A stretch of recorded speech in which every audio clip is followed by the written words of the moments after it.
चलिए देखते हैं कि ऑटोकैड में हम लाइन किस तरह से बना सकते हैं। तो किसी भी कमांड को ऑटोकैड में यूज़ करने के लिए आपके पास 3 मेथड्स हैं। फर्स्ट मेथड जो कि बहुत ही ज़्यादा टाइम कंज्यूमिंग है वो है यहाँ पर मेनू बार का इस्तेमाल करके। तो आप यहाँ पर लाइन को बनाने के लिए आप ड्रॉ टूल बार पे जा सकते हो। इस पर क्लिक करने के बाद आपको यहाँ पर सारे ड्रॉ के कमांड्स मिल जाएंगे। तो यहाँ पर आप लाइन पर क्लिक कर सकते हो और उसके बाद क्लिक करके अपने लाइन को यहाँ पर बना सकते हो। तो मेनू बार का मेथड हमने यहाँ पर देख लिया है। स्केप करता हूँ लाइन कमांड को एंड करने के लिए। नेक्स्ट मेथड है आप यहाँ से रिबन एरिया से भी इसका इस्तेमाल कर सकते हो। तो यहाँ पर अगर आप लाइन पर क्लिक करते हो तो यहाँ पर भी आप लाइन बना सकते हो कुछ इस तरह से। और सबसे जो शॉर्टकट मेथड है वो शॉर्टकट का इस्तेमाल करके। तो आप यहाँ पर अपने कमांड लाइन पे लाइन का शॉर्टकट टाइप कर सकते हो और लाइन बना सकते हो। तो शॉर्टकट के लिए आप डायरेक्ट यहाँ पर L एंटर प्रेस कीजिए। सिर्फ आपको L प्रेस करना है और एंटर प्रेस करना है। ऑटोकैड में किसी भी कमांड का शॉर्टकट बहुत ही ज़्यादा सिंपल है। सिंपली आपको उस कमांड के लेटर्स को टाइप करना है। तो आपको ज़्यादा याद रखने की भी ज़रूरत नहीं है क्योंकि जो उस कमांड का नाम होगा वही उसका शॉर्टकट भी होगा। तो L एंटर यहाँ पर मैं करता हूँ लाइन के लिए और यहाँ पर मैं क्लिक करके अपने लाइन को यहाँ पर बना सकता हूँ। तो इस तरह से आप 3 मेथड का इस्तेमाल करके ऑटोकैड में किसी भी कमांड का यूज़ कर सकते हो। तो यहाँ पर मैं इसे डिलीट कर देता हूँ। चलिए लाइन बनाते हैं। तो मैं फिलहाल शॉर्टकट का इस्तेमाल करने वाला हूँ, मगर आप यहाँ पर देख पा रहे होंगे कि जब मैं यहाँ पर L टाइप करता हूँ तो ये जो हमारा शॉर्टकट है वो फिलहाल यहाँ पर कमांड लाइन में टाइप हो रहा है। और यहाँ पर मैं जब लाइन बनाता हूँ L एंटर करके, तो मैं यहाँ पर L एंटर करता हूँ और जब मैं यहाँ पर क्लिक करके लाइन को स्टार्ट करता हूँ तो हमारे डिस्प्ले में यहाँ पर कोई भी लाइन के मेजरमेंट्स नज़र नहीं आ रहे। आप चाहो तो यहाँ पर आप टाइप कर सकते हो लाइन की लेंथ। तो मैं यहाँ पर टाइप कर देता हूँ 20। तो देखिए मैंने कमांड लाइन पे 20 टाइप किया है। एंटर करते हैं तो देखिए यहाँ पर 20 mm की लाइन ड्रॉ हो गई है। इस तरह से यहाँ पर मैं 50 mm डाल देता हूँ। 50 एंटर। तो देखिए यहाँ पर 50 mm की लाइन ड्रॉ हो गई है। तो इस तरह से आप अपने लाइन कमांड को यूज़ कर सकते हो बाय यूजिंग कमांड लाइन। मगर हम क्या करने वाले हैं, यहाँ पर हम डायनेमिक इनपुट को यहाँ पर ऑन करने वाले हैं। इसकी वजह से हमें फ़ायदा क्या होगा, इसे ऑन कर देते हैं। और अगर आपके कंप्यूटर पे ये बटन यहाँ पर नज़र नहीं आ रहा है तो आपको सिंपल यहाँ पर कस्टमाइजेशन पे जाना है और यहाँ से डायनेमिक इनपुट को यहाँ पर ऑन कर देना है। यहाँ पर आप देख सकते हो डायनेमिक इनपुट यहाँ पर एक बटन है, तो इसे आप ऑन ऑफ यहाँ पर कर सकते हो।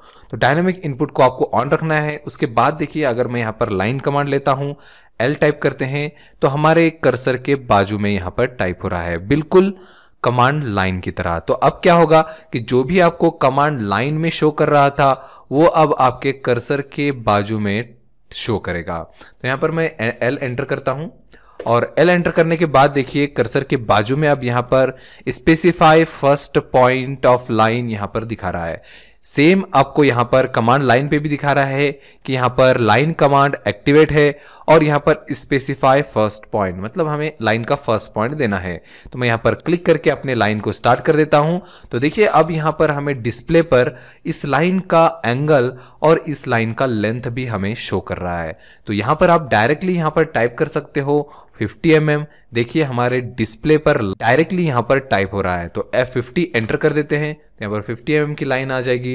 यहाँ पर एंगल भी आप डाल सकते हो। फिलहाल हम लोग लेंथ देखने वाले हैं तो लेंथ यहाँ पर 100 डाल देता हूँ। 100 एंटर। देखिए 100 mm की लाइन। तो इस तरह से आप डायनेमिक इनपुट का इस्तेमाल कर सकते हो अपने लाइन कमांड को ड्रॉ करने के लिए। और सारे कमांड आप डायनेमिक इनपुट ऑन कर ही कीजिए। हम अपने पूरे ट्यूटोरियल में डायनेमिक इनपुट को ऑन रखने वाले हैं क्योंकि इससे हमारे कमांड को यूज करना सिंपल हो जाता है। तो यहाँ पर मैं अब आपको लाइन कमांड बताने वाला हूँ। आप देख पा रहे होंगे कि जब मैं यहाँ पर लाइन लेता हूँ L एंटर करके तो ये लाइन जो है वो एंगल में ड्रॉ हो रही है। अगर आपको हॉरिजॉन्टल लाइन चाहिए तो देखिए हमें यहाँ पर कोई भी रेफरेंस नहीं मिलता। जब हम लोग यहाँ पर हॉरिजॉन्टल पे आते हैं तो यहाँ पर आपको कोई भी रेफरेंस नहीं मिलेगा। तो आपको क्या करना पड़ेगा कि यहाँ पर आपको पोलर ट्रैकिंग को ऑन करना पड़ेगा। तो इस टॉगल बटन को ऑन कर दीजिए। इससे क्या होगा कि आप अपने लाइन को बिल्कुल स्ट्रेट बना पाएंगे, किसी भी स्पेसिफिक एंगल पे। अगर यहाँ पर मैं इसे ऑन कर देता हूं तो देखिए जब मैं यहाँ पर हॉरिजॉन्टल 0 डिग्री पे जाता हूं तो हमें यहाँ पर ट्रैकिंग लाइन एक मिलेगी। देखिए यहाँ पर ग्रीन कलर की आपको ट्रैकिंग लाइन दिखाई देगी। तो ऑटोमेटिकली आप 0 डिग्री पर यहाँ पर इजीली लाइन बना पाएंगे। तो मैं यहाँ पर 100 mm का यहाँ पर एक लाइन बना देता हूँ।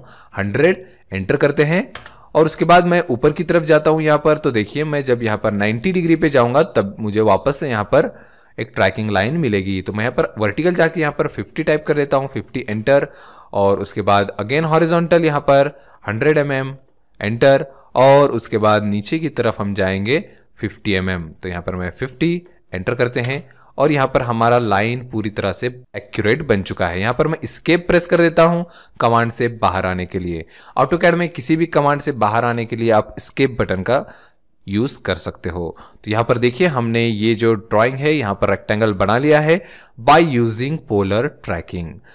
उसी तरह से यहाँ पर अगर आप इसके बाजू का बटन ऑन करते हो ऑर्थो मोड तो क्या होगा, तो यहां पर मैं इसे ऑन करके दिखाता हूं आपको। तो आप अगर ऑर्थो मोड को ऑन करते हो तो ऑटोमेटिकली क्या होगा कि पोलर ट्रैकिंग ऑफ हो जाएगा। तो यहां पर इन दोनों में से कोई एक बटन हम ऑन रख सकते हैं। इन सारे टॉगल कीज को मैं अपने नेक्स्ट आने वाले वीडियोस में एक्सप्लेन करने वाला हूं। तो अगर आपको ये समझ में नहीं आता है तभी कोई प्रॉब्लम नहीं है। मैं यहाँ पर ऑर्थो मोड का मतलब आपको समझा देता हूं। जैसे कि मैं अगर यहाँ पर सिर्फ और सिर्फ हॉरिजॉन्टल और वर्टिकल लाइन बनाना चाहता हूं तो यहाँ पर हम लोग ऑर्थो मोड ऑन रख सकते हैं। जैसे कि मैं यहाँ पर L फॉर लाइन लेता हूं, L एंटर, और यहाँ पर क्लिक करके लाइन को स्टार्ट करता हूं। अब आप देख सकते होंगे कि अगर मैं अपने कर्सर को ऊपर भी लेके जाता हूं तो ये हमें एंगुलर लाइन नहीं दिखाता है। ये डायरेक्टली 90 डिग्री या फिर यहाँ पर 0 डिग्री, 0 डिग्री, 90 डिग्री, यहाँ पर 180 डिग्री, या फिर यहाँ पर वापस से नीचे की तरफ 90 डिग्री पे यहाँ पर हमें लाइन शो करेगा। तो आपको कोई भी एंगुलर लाइन यहाँ पर शो नहीं होंगे।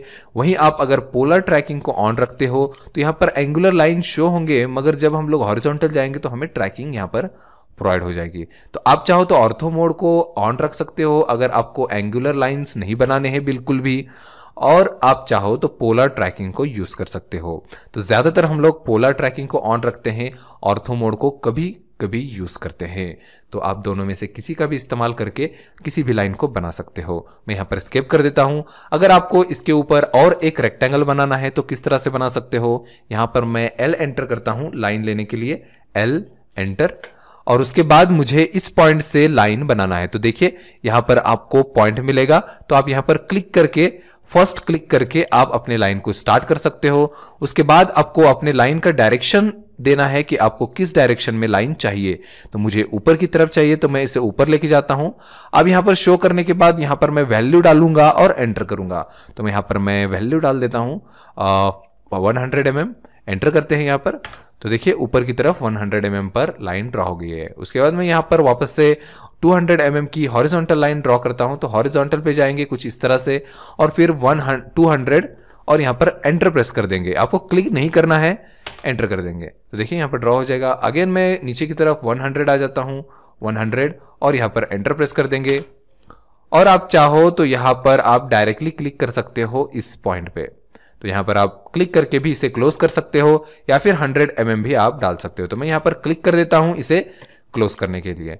तो लाइन ड्रॉ करने के लिए आप पॉइंट टू पॉइंट क्लिक कर सकते हो, जैसा कि इस तरह से यहाँ पर क्लिक किया, इस पॉइंट पे क्लिक किया, या फिर इसके मिड पॉइंट पे क्लिक किया। इस तरह से आप लाइन को क्लिक करके भी ड्रॉ कर सकते हो, या फिर मेजरमेंट डाल के भी यहाँ पर आप ड्रॉ कर सकते हो। 50 mm, ऊपर की तरफ 50 mm, इस साइड में 30 mm, ऊपर की तरफ यहाँ पर 20 mm, यहाँ पर 30। तो इस तरह से आप डायरेक्शन वैल्यू डाल के एंटर प्रेस कीजिए, आप इजीली लाइन बना पाएंगे। तो और एक मैं ऑटोकैड के आपको फंक्शन के बारे में बताना चाहूँगा। तो यहाँ पर हम लोग लाइन लेते हैं L एंटर, और मैं यहाँ पर लाइन को स्टार्ट करता हूँ।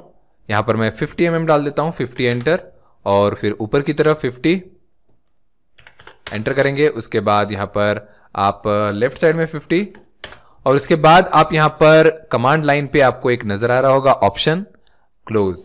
तो यहाँ पर आप क्लोज कर सकते हो, एग्जिट कर सकते हो, या फिर अंडू कर सकते हो। तो कमांड लाइन में लाइन रिलेटेड आपको कुछ एक्स्ट्रा ऑप्शंस मिलेंगे, तो आप चाहो तो इन ऑप्शन का इस्तेमाल कर सकते हो। जैसे कि अगर आप यहाँ पर अंडू करते हो तो आप यहां पर बैक आ जाएंगे। देखिए यहां पर बैक हो गया। आप कंट्रोल Z करके भी अंडू कर सकते हो, कंट्रोल Z।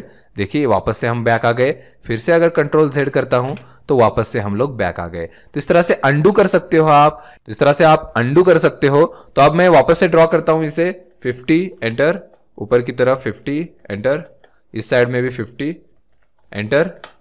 अगर आपको बाहर आना है लाइन कमांड से तो आप एग्जिट पर क्लिक कर सकते हो या फिर आप यहां पर क्लोज पर क्लिक कर सकते हो। इससे क्या होगा कि हमारी लाइन पूरी तरह से यहां पर क्लोज हो जाएगी। इस तरह से मतलब हमारा जो अभी लास्ट का पॉइंट है वो फर्स्ट पॉइंट पे जाके क्लोज हो जाएगा। जैसा कि मैं यहां पर क्लिक करके आपको दिखाता हूं क्लोज पे, तो देखिए यहां पर रेक्टेंगल क्लोज हो गया। मतलब हमारा लास्ट पॉइंट जो है फर्स्ट पॉइंट को आके मैच हो गया। फिर से एक बार करके दिखाता हूं मैं कुछ इस तरह से। देखिए अगर मैं इस तरह से जाता हूं और यहां पर क्लोज पर क्लिक करता हूं तो देखिए ये हमारा लास्ट पॉइंट फर्स्ट पॉइंट को आके मैच हो जाएगा और हमारी लाइन क्लोज हो जाएगी। आपको एक मैं यहां पर शॉर्टकट बताना चाहूंगा कि जैसे मैं यहां पर लाइन बना रहा हूं और इस कमांड लाइन पे हमें 3 ऑप्शन नजर आ रहे हैं। अगर आप AutoCAD का पुराना वर्जन यूज कर रहे हो तो आप यहां पर क्लिक नहीं कर पाएंगे। आपको इसका शॉर्टकट टाइप करना होगा। जैसे क्लोज के लिए आपको C टाइप करना होगा, एग्जिट के लिए आपको X टाइप करना होगा और अंडू के लिए आपको U टाइप करना होगा। जैसे कि मुझे क्लोज करना है तो मैं यहां पर C टाइप करूंगा और C टाइप करने के बाद यहां पर एंटर कर दूंगा। तो C एंटर से ये क्लोज कमांड एक्टिवेट हो जाएगा। तो आप पुराने वर्जन में यहां पर क्लोज बटन पे क्लिक नहीं कर पाएंगे तो आपको यहां पर टाइप करके आप उस कमांड को एक्टिवेट कर सकते हो। तो इस तरह से आप लाइन कमांड में अलग अलग टाइप के लाइंस बना सकते हो। अगले वीडियो में हम लाइन को एंगल में कैसे बनाना है ये सीखने वाले हैं। तो चलिए मिलते हैं नेक्स्ट वीडियो में।